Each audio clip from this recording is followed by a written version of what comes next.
Hello everyone, welcome back to the current affair session of hello scholar. Hello scholar में आप सभी का स्वागत है। अगर आपने हमारे चैनल को सब्सक्राइब नहीं किया है तो please subscribe to our channel and if you like the session kindly hit the like button.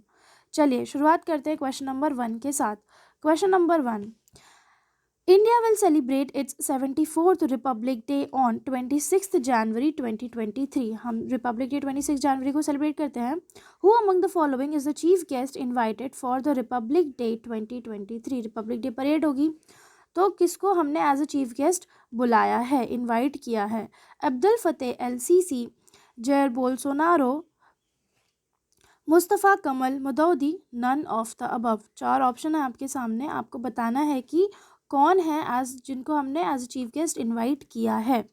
So option number 1 is correct which says Abdul Fattah L Sisi. इनको हमने as a chief guest invite किया है for our Republic Day parade. हम हमेशा हर साल जो है वो चीफ गेस्ट इनवाइट करते हैं, ठीक है। तो ये है प्रेसिडेंट, आपको ये ध्यान में रखना है कि कौन है। ये है प्रेसिडेंट ऑफ इजिप्ट, ठीक है। ये है जेयर बोल्सोनारो है ब्राज़ील के प्रेसिडेंट, इनको हमने इनवाइट किया था लास्ट ईयर।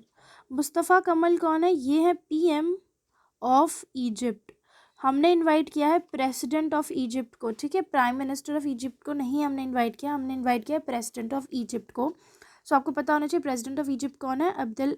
अब्दुल फतेह अल सीसी, ये हैं उस वहाँ के प्रेसिडेंट, और हमने इनको इनवाइट किया है रिपब्लिक डे परेड के लिए, ठीक है। चलिए अगले क्वेश्चन की तरफ बढ़ते हैं। अगला क्वेश्चन क्या कह रहा है?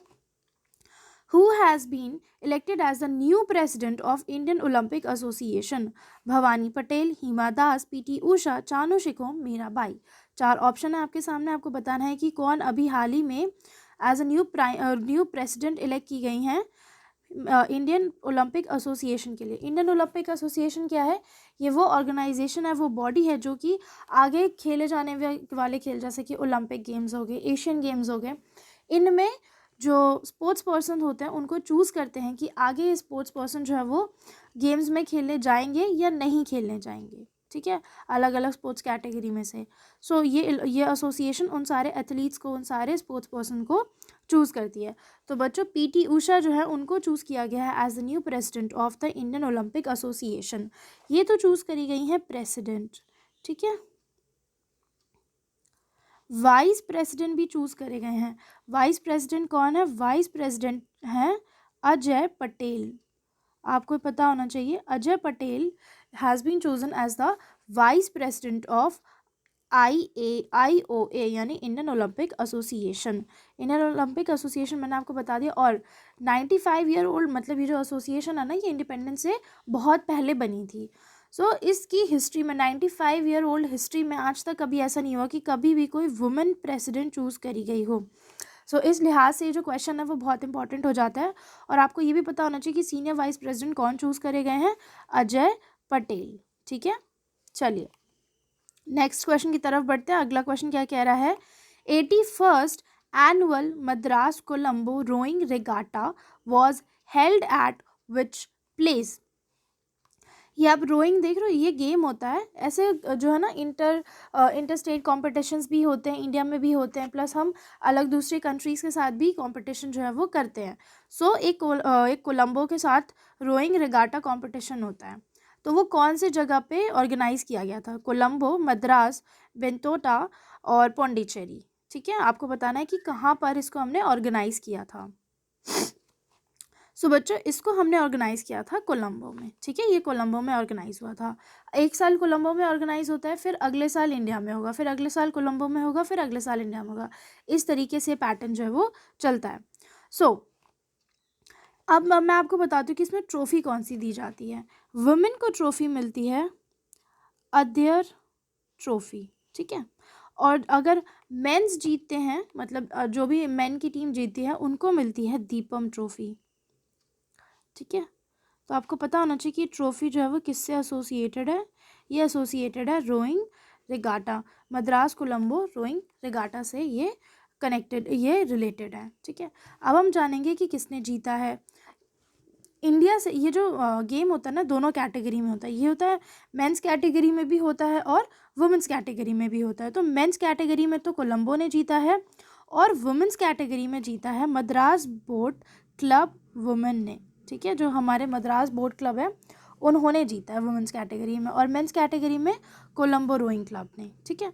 सो इनको क्या मिली, जो वुमेंस कैटेगरी में जीते उनको कौन सी ट्रॉफी मिली, उनको ट्रॉफी मिली अदयर ट्रॉफी, और जो मेंस कैटेगरी ने जिस कोलंबो की टीम ने जीता उनको मिली दीपम ट्रॉफी। अब क्योंकि पेंडेमिक था तो पेंडेमिक की वजह से 3 साल से हम एक जो गेम है वो ऑर्गेनाइज नहीं करा पाए थे। ये इतना पुराना गेम है, माना जाता है कि जो ऑक्सफोर्ड कैम्ब्रिज रिगाटा होता है ना, उसके बाद अगर कोई पुराना मतलब उसके बाद अगर किसी का नंबर आता है तो वो आता है मद्रास कोलंबो रोइंग रिगाटा का। ये इतना पुराना खेल है वो, जो प्रैक्टिस किया जाता है, ये खेला जाता है 2 कंट्रीज़ के बीच में, ठीक है बच्चों। चलिए next question again very important.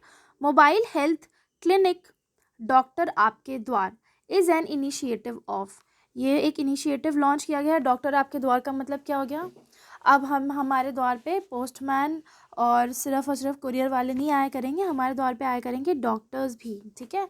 तो ये इनिशिएटिव लॉन्च किया गया है। ये इनिशिएटिव लॉन्च किया है मिनिस्ट्री ऑफ हेल्थ ने, रूरल इलेक्ट्रिफिकेशन कॉरपोरेशन लिमिटेड ने, या दिल्ली गवर्नमेंट ने, या नन ऑफ द अबव, या कोई और ही ऑर्गेनाइजेशन है, कोई और ही मिनिस्ट्री है जिसने ये लॉन्च किया है। सो बच्चों, क्योंकि दिल्ली गवर्नमेंट ने बहुत अच्छा काम किया है, बट इसका मतलब ये नहीं कि हर किसी का आंसर दिल्ली गवर्नमेंट हो जाएगा। इसको लॉन्च किया है, ये जो इनिशिएटिव है, ये इनिशिएटिव है रूरल इलेक्ट्रिफिकेशन कॉरपोरेशन लिमिटेड का। Option number 2 is correct. अब उनका जो CSR है ना, उसके अंडर उन्होंने ये इनिशिएटिव स्टार्ट किया है।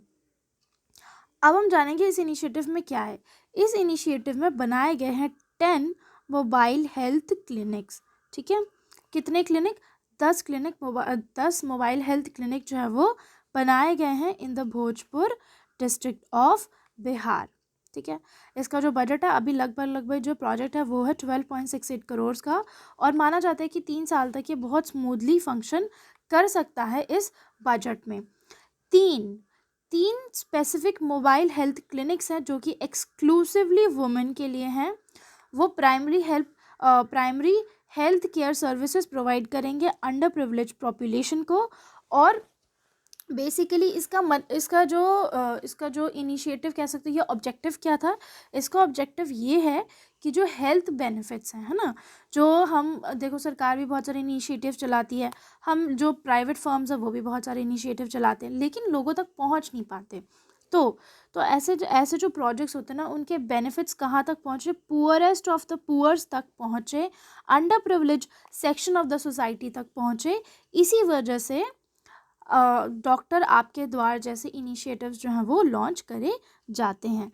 अब ये क्या होगा, 4 लोगों की एक टीम हुआ करेगी, जिसमें कि एक डॉक्टर होगा, एक नर्स होगा, एक फार्मासिस्ट होगा और ड्राइवर कम सपोर्ट स्टाफ होगा, ठीक है। सो 10 मोबाइल हेल्थ क्लिनिक्स बनाए जाएंगे, और हर एक क्लिनिक कह सकते हो, या फिर जो टीम होगी वो कितने लोगों की होगी, एक टीम में कितने लोग होंगे, 4 लोग होंगे, जिसमें एक डॉक्टर होगा, नर्स होगा, फार्मासिस्ट होगा जो कि मेडिसिन की पढ़ाई करते हैं स्पेसिफिकली, और एक ड्राइवर कम स्टाफ होगा, ठीक है। कहाँ पर लॉन्च किया गया, बिहार।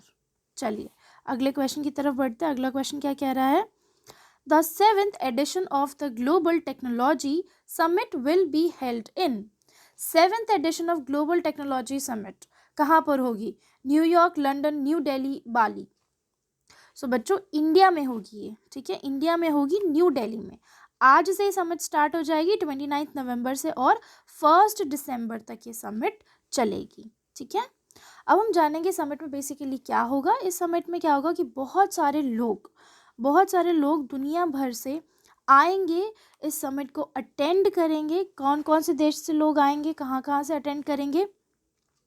सो बच्चों ये जो समिट है पहले हम जान लेते हैं कि ऑर्गेनाइज कौन कर रहा है। इस समिट को ऑर्गेनाइज कर रहा है ministry of external affairs and Carnegie India. Carnegie India एक कंपनी है जिसमें कि बहुत सारे लोग हैं, अलग अलग कंट्री से लोग हैं, अलग अलग एक्सपर्ट्स हैं जो कि सरकार के साथ मिलकर काम करते हैं। किन टॉपिक्स पर, किन मुद्दों पर क्या गवर्नमेंट को इन्फॉर्मेशन देते हैं, या क्या गवर्नमेंट को सजेशन देते हैं, कि किस तरीके से जो है गवर्नमेंट जो है वो पॉलिसी मेकिंग में चेंजेस कर सकती है, ठीक है। Academics, student, industry, practitioner, civil society, इन सब तरीके से, इन सब जगहों से, इन सब एस्पेक्ट से लोग आते हैं, इन सब फील्ड से लोग आते हैं, सरकार को बताते हैं कि इंडिया जो है वो किस तरीके से क्या क्या बदलाव कर सकती है ताकि डेवलपमेंट हो सके, टेक्नोलॉजी में डेवलपमेंट हो सके, सोसाइटी में डेवलपमेंट हो सके, पॉलिटिकल इकोनॉमी और सिक्योरिटी स्टडीज़, ठीक है। ये 3 है इसके प्राइमरी प्रोग्राम्स। यहाँ पर इस पे ये बेसिकली काम करते हैं। इसमें कहाँ से लोग होते हैं, लगभग 150 स्कॉलर्स हैं जो कि एशिया से, बेरूत, ब्रुसेल्स और वॉशिंगटन से इस ऑर्गेनाइजेशन में जुड़े हुए हैं। चलिए अगले क्वेश्चन की तरफ बढ़ते हैं। अगला क्वेश्चन भी इससे रिलेटेड है, वेरी इंपॉर्टेंट। कोई भी समिट होती है तो उसकी थीम जो है वो इम्पॉर्टेंट हो ही जाती है।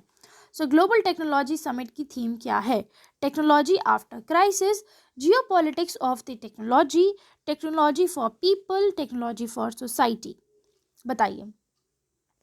सो बच्चों, जियोपॉलिटिक्स ऑफ टेक्नोलॉजी, ये बहुत इंपॉर्टेंट है, ये है थीम, इसको समझिए। Geopolitics of technology, this is the theme किसकी? इस समिट की, ठीक है। अब हम जानेंगे कि इसमें कौन मतलब जो ये 2022 वाला जो समिट हो रहा है, ठीक है, कौन सा 2022 वाला जो समिट हो रहा है, इसमें US, Singapore, Japan, Nigeria, Brazil, Bhutan, European union और बहुत सारे अदर कंट्रीज़ जो हैं वो पार्टिसिपेट करेगी। लगभग 100 स्पीकर्स होंगे और 50 डिस्कशन पैनल्स होंगे। यहाँ पर इसमें पार्टिसिपेट करने के लिए ना लगभग 5,000 से भी ज़्यादा पार्टिसिपेंट्स ने रजिस्टर किया है। तो ये हाइब्रिड मोड पे चलेगा, मतलब जैसे कि कुछ लोग फिजिकली भी इसको अटेंड करेंगे, कुछ लोग क्रेनेजी इंडिया के यूट्यूब चैनल से भी उसको ज्वाइन कर सकते हैं, कुछ लोग वेबसाइट से, जो GTS की वेबसाइट है ना, समिट की जो वेबसाइट होगी वहाँ से भी इसको ज्वाइन कर सकते हैं, ठीक है। तो इतनी बड़ी समिट होती है, इसमें बहुत सारी तरीके की बातें होती हैं, बहुत सब कुछ सीखने को मिलता है। इसी वजह से people are very keen to join this summit. Which union minister will participate in the 4th edition of Armed Force Flag Day corporate social responsibility conclave, ठीक है। कॉर्पोरेट सोशल रिस्पॉन्सिबिलिटी हम इसको क्या बोलते हैं, शॉर्ट फॉर्म में CSR, ठीक है।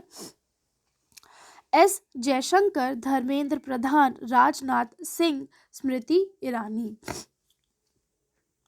तो बच्चों जो राजनाथ सिंह है ना वो एज अ चीफ गेस्ट, ठीक है, वो एज अ चीफ गेस्ट इस समिट को, इस यूनियन को, ये जो armed flag day corporate social responsibility conclave होगा, इसको ज्वाइन करेंगे। अभी कॉन्क्लेव क्यों करा जाएगा, इस कॉन्क्लेव को करने का ऑब्जेक्टिव क्या है, इस मीटिंग को करने का ऑब्जेक्टिव ये है ताकि रीसेटल किया जा सके, रिहैबिलिटेट किया जा सके उन लोगों के डिपेंडेंट्स को जिनकी डेथ हो जाती है, जो कि शहीद हो जाते हैं, फिर उनके डिपेंडेंट्स, उनकी जो विडो होती है वो क्या करें, उनको भी तो प्रॉब्लम होती है ना, उनको फाइनेंशियल एड प्रोवाइड करना, अलग अलग तरीके से उनको सपोर्ट प्रोवाइड करना, ये इस कॉन्क्लेव का बेसिक मोटिव है। अब CSR क्या होता है, कॉर्पोरेट सोशल रिस्पॉन्सिबिलिटी क्या होता है, ये बेसिकली हर एक कंपनी, जो बहुत बड़ी कंपनीज होती है ना, वो अपना 2% जो है वो CSR में देती हैं।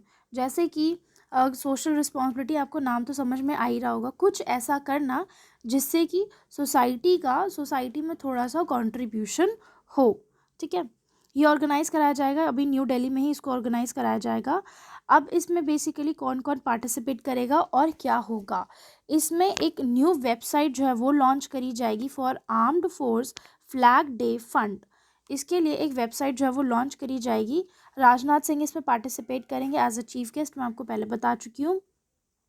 अब इसमें जो राजनाथ सिंह हैं उनका क्या रोल है, उनका ये रोल है वो एक एंथम रिलीज़ करेंगे for the promotional campaign for the armed force flag day. इसके लिए इस प्रमोशनल कैंपेन के लिए वो एक एंथम भी लॉन्च करेंगे और वो लोगों से अर्ज करेंगे, लोगों से रिक्वेस्ट करेंगे कि इस फंड में आप थोड़ा सा कंट्रीब्यूशन दें, ठीक है।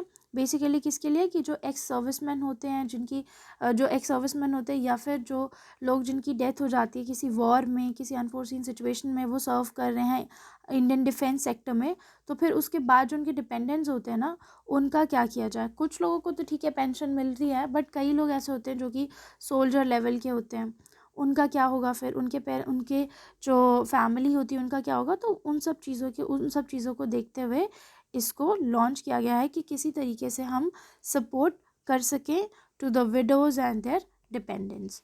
चलिए अगले क्वेश्चन की तरफ बढ़ते हैं। अगला क्वेश्चन क्या कह रहा है? अगला question is very important. The national cadet Corp NCC, हाँ एनसीसी सबके स्कूल में कॉलेजेस में रहा होगा, सबने पार्टिसिपेट किया होगा एनसीसी में, has celebrated 74th anniversary of its rising day. उसने अपना 74th एनिवर्सरी अभी सेलिब्रेट किया है। कौन से डे पर? 28 नवंबर, 27 नवंबर, 26 नवंबर और 25 नवंबर। सो बच्चों 27 नवंबर को उसने अपना 74th एनिवर्सरी सेलिब्रेट करी है।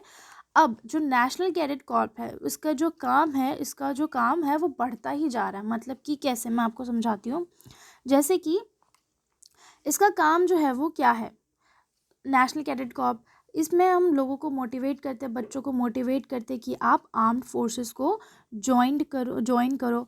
और हमने देखा है कि जो एनसीसी का जो एक्सपेंशन है वो कोस्टल और बॉर्डर एरियाज में ज़्यादा हुआ है, ठीक है। It motivates youth from the different areas to join the armed forces and contribute to the nation building। आप किसी भी तरीके से अपने जो नेशन है उसको बिल्ड करने में कंट्रीब्यूट करें।